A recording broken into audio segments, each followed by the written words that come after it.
दोस्तों, हमारे इतिहास के दौर में राजा महाराजाओं का एक अलग ही रुतबा था। कुछ राजा ऐसे थे जिन्होंने अपनी सेना और ताकत के बलबूते पर वीरता के झंडे गाड़ दिए थे और जिनसे दुनिया की बड़ी बड़ी सल्तनतों के राजा भी कांपते थे। लेकिन इसके साथ ही भारत में कई ऐसे भी राजा महाराजा पैदा हुए जिन्होंने अपना जीवन पराक्रम करने की जगह पर अय्यासी में ही गुजार दिया। और आज हम आपको भारत के कुछ ऐसे ही राजा महाराजाओं से मिलवाने वाले हैं जिनकी अय्यासियों की कहानी सुनकर आपके भी होश उड़ जाएंगे। तो इसलिए बने रहना इस कमाल के वीडियो के बिल्कुल एंड तक। नंबर 1, राजा भूपेंद्र सिंह। दोस्तों, पटियाला रियासत के महाराजा भूपेंद्र सिंह, जिनकी रंगीन मिजाजी के किस्से तो पूरी दुनिया में मशहूर है। 12 अक्टूबर 1891 को जन्मे भूपेंद्र सिंह 8 नवंबर 1900 को महज 9 साल की उम्र में ही राजा बन गए थे।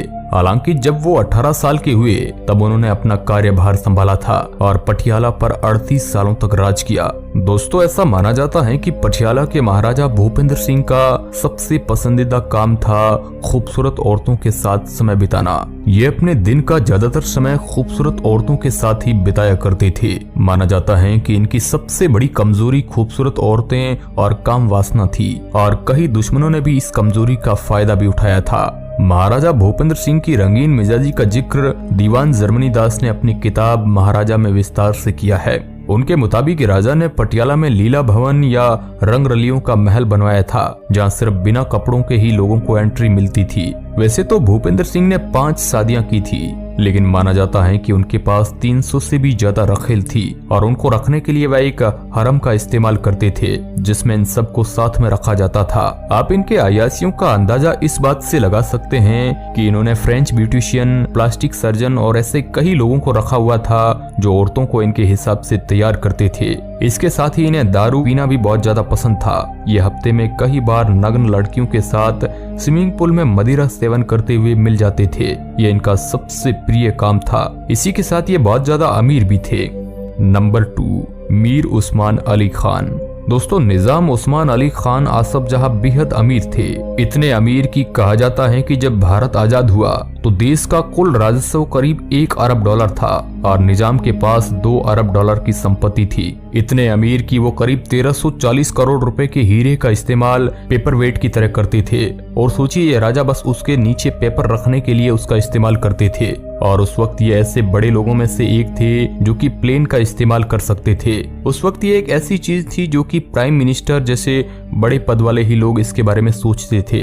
इनकी शादी बस 22 साल की उम्र में हो गई थी, तभी दहेज ली जाती थी।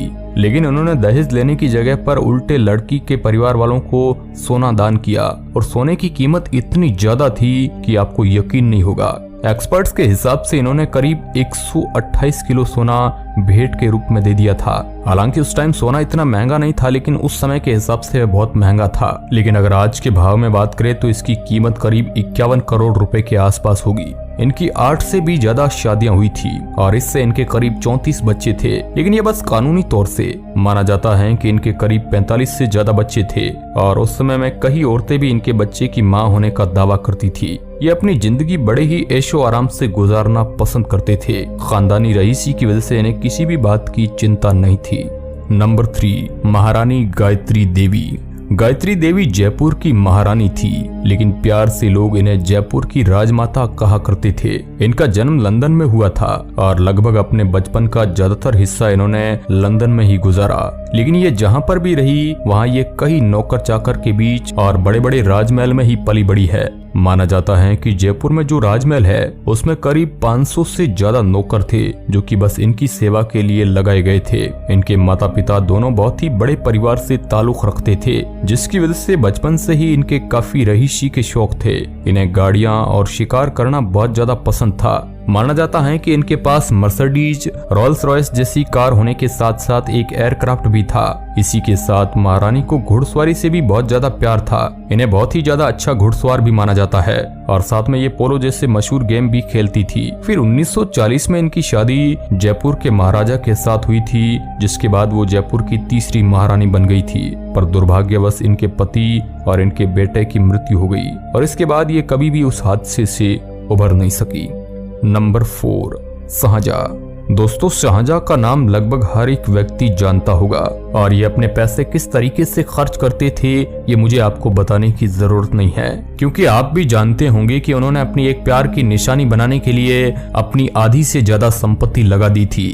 मैं बात कर रहा हूँ ताजमहल की। इन्होंने ताजमहल को बनाने के लिए कई अलग अलग रत्नों का इस्तेमाल करवाया था और इन सारे दुर्लभ रत्नों को कई अलग अलग देशों से लेकर आया गया था। इन सब में शाहजहां ने इतना पैसा खर्च किया था कि माना जाता है कि इनकी आधी से ज्यादा संपत्ति खत्म हो गई थी। लेकिन इसके बावजूद आप में से बहुत कम लोग जानते होंगे कि शाहजहां एक नंबर के सन की व्यक्ति हुआ करते थे।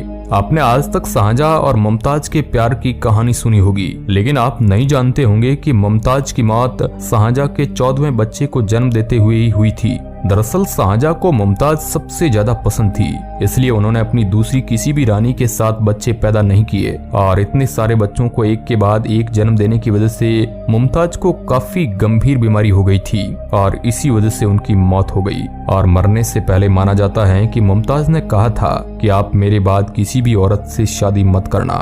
लेकिन इसके बावजूद शाहजहां ने मुमताज के मरने के बाद 8 और औरतों से शादी की और चौंकाने वाली बात तो यह है कि इसमें से एक औरत खुद मुमताज की बहन थी। इसी के साथ शाहजहां के पास एक हरम हुआ करता था जिसमें 100 से भी ज्यादा महिलाएं होती थी जो शाहजहां को हर एक प्रकार से खुश करने की कोशिश करती थी।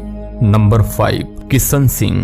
दोस्तों भरतपुर के महाराजा किशन सिंह सबसे ज्यादा अजीब शर्तें और अय्याशी करने के लिए जाने जाते थे। इनके ऊपर लिखी एक किताब के हिसाब से इनको तैराकी का बहुत ज्यादा शौक था और इसके लिए उन्होंने एक खास पुल भी बनवाया हुआ था जिसमें ये तैराकी करना पसंद करते थे। और इस पुल की जो सीढ़ियां थी वह चंदन की लकड़ी से बनाई गई थी। और सबसे अजीब बात तो यह है कि सीढ़ियों पर महाराजा किशन सिंह के लिए लड़कियां मोमबत्ती लेकर नग्न वस्त्र खड़ी रहती थी और यह भी माना जाता है कि वह सारी स्त्रियां नग्न महाराजा किशन सिंह के लिए मोमबत्ती पकड़कर डांस भी करती थी। और जिस भी औरत की मोमबत्ती आखिर में खत्म होती थी उसको राजा किशन सिंह के साथ उस रात सोने का मौका मिलता था। और ये सारी लड़कियों को ये एक खास हरम में रखते थे जो बस इनके लिए ही बनाया गया था और इसलिए ही ये इतिहास के सबसे अय्याश राजा में से एक है।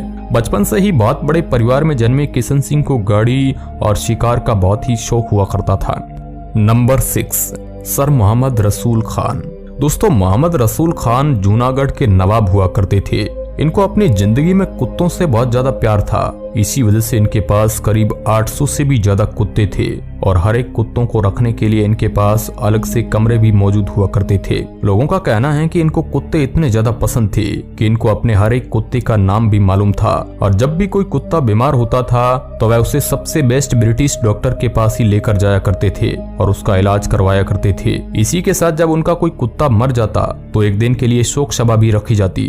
लेकिन इनको सबसे ज्यादा पैसे खर्च करते हुए तब देखा गया था जब ये अपने कुत्तों की शादी करवाते थे। जी हाँ, ये अपने 800 कुत्तों की शादी भी करवाया करते थे और अपने कुत्तों की शादी में ये करीब 20 लाख रुपए खर्च कर देते थे और ये अपने लिए पूरी दुनिया से अलग अलग प्रकार के कुत्ते इंपोर्ट भी करवाया करते थे और साथ में नॉर्मल स्ट्रीट डॉग जैसे कुत्ते भी रखते थे। तो दोस्तों आप इन राजाओं के बारे में क्या सोचते हैं कमेंट बॉक्स में हमें जरूर बताएं और इस तरह के इंटरेस्टिंग वीडियोस देखने के लिए आप चैनल को सब्सक्राइब कर सकते हैं। धन्यवाद।